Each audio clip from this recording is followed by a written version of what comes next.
We're going to go ahead and change your cabin air filter on the Subaru Outback. First thing to do is to open your glove box.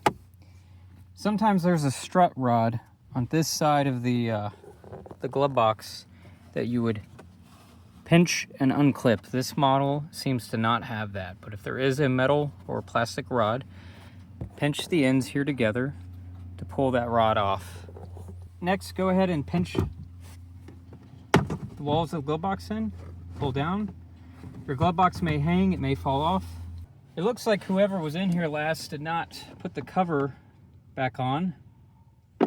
And it also looks like that the airflow is in the incorrect direction. The airflow flows down. Go ahead and pull your cabin air filter out. It's due for replacement. So we can get our fresh new cabin air filter here, and you'll have airflow arrows on it. Go ahead and slide it in, and at this point you can then actually clip your cover back in place as it should be.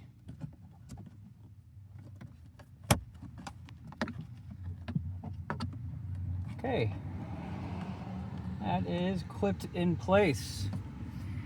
Now it's pretty easy to reinstall your glove box. Just make sure your two tabs are located here